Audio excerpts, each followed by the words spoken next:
Assalamualaikum warahmatullahi wabarakatuh. Syukur kita kehadirat Allah Subhanahu wa taala. Dan Allah Subhanahu wa taala masih memberikan kita nikmat kesehatan, kesempatan sehingga kita bisa melaksanakan daripada aktivitas kita sehari-hari.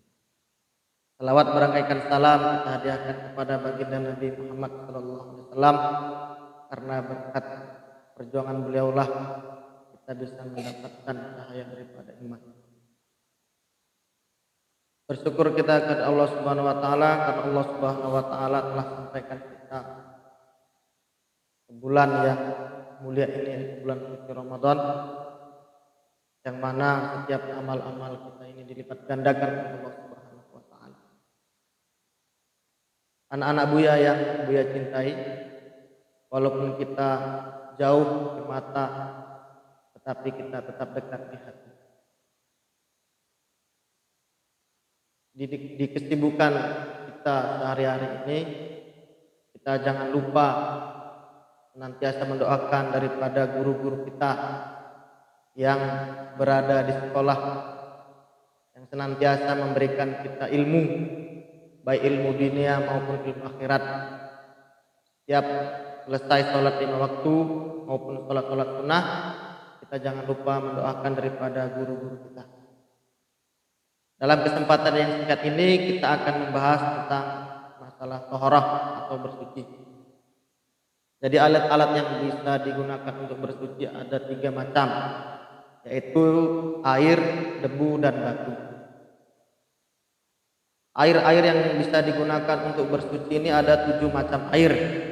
Yang pertama air hujan, yang kedua air laut, yang ketiga air sungai, yang keempat air sumur, yang kelima air mata air, yang keenam air salju, dan yang ketujuh air embun.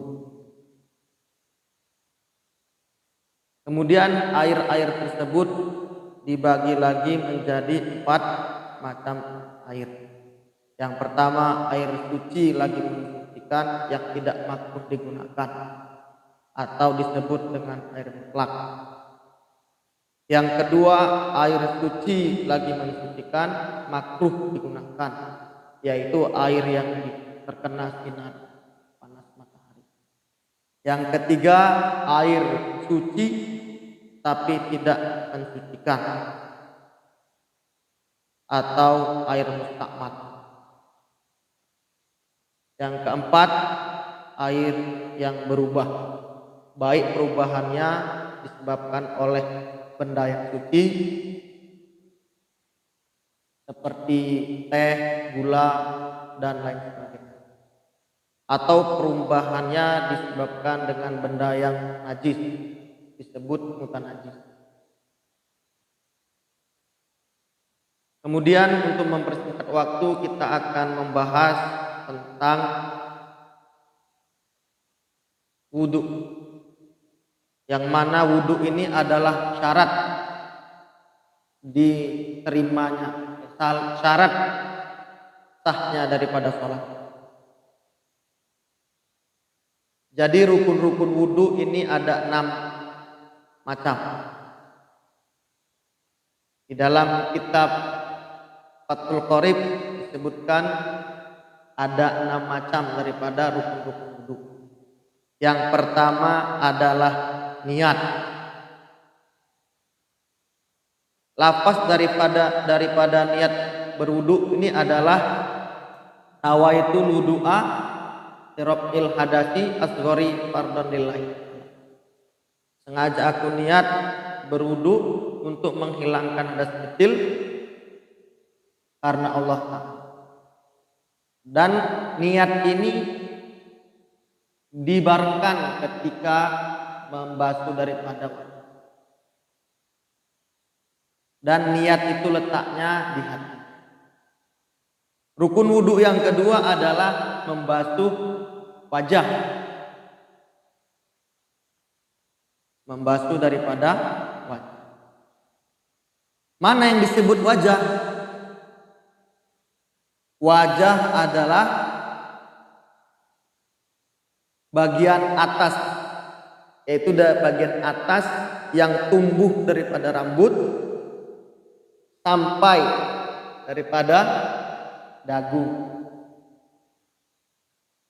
atau dari telinga bagian kanan sampai daripada telinga bagian kiri.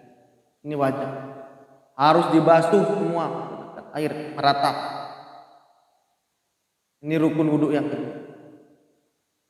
Rukun wudhu yang ketiga adalah membasuh kedua tangan sampai siku-siku, yaitu dari ujung jari dibasuh dengan air yang mengalir sampai siku sebanyak 3 kali, dimulai dari bagian yang kanan kemudian bagian yang kiri.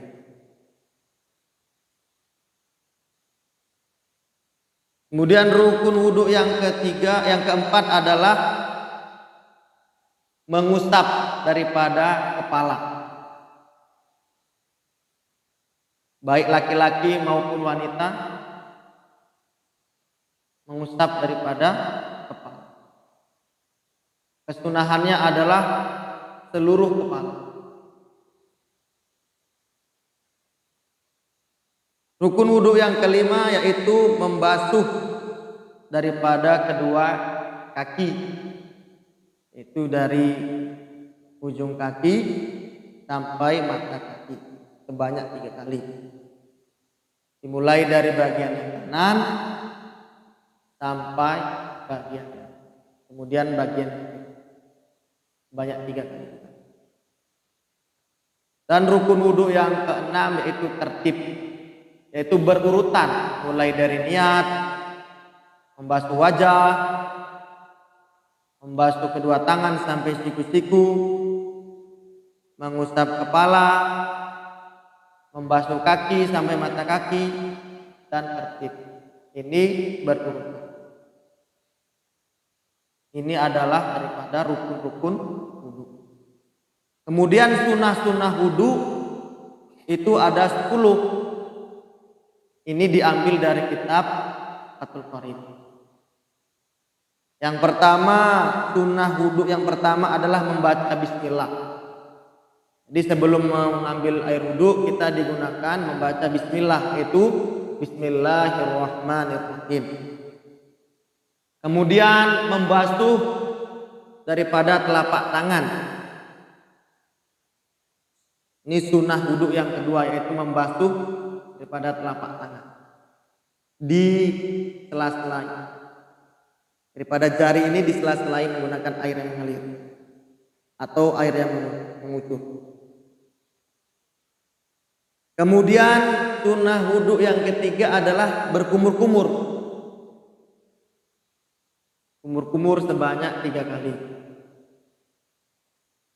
Sunnah wudhu yang keempat yaitu adalah istinsyak atau memasukkan air ke dalam hidung. Kemudian rukun wudhu yang kelima adalah mengusap seluruh kepala. Itu seluruh kepala diusap. Kemudian rukun wudhu yang ke-6 adalah membasuh kedua telinga, baik bagian dalam maupun telinga bagian yang luar. Ini diusap dengan menggunakan air yang baru. Kemudian rukun wudhu yang ke-7 yaitu menyela-nyela jenggot bagi laki-laki yang memiliki jenggot yang tebal, maka disunahkan disela-selai oleh jari. Kemudian rukun wudhu yang ke-7 adalah sunnah wudhu yang 7 adalah menyela-nyela daripada jari-jari tangan maupun jari-jari kaki, yaitu disela-selai daripada jari. Rukun wudhu yang sunnah wudhu yang ke-8 yaitu mendahulukan bagian yang kanan ke atas bagian yang kiri. Ini sunnah wudhu yang ke-11.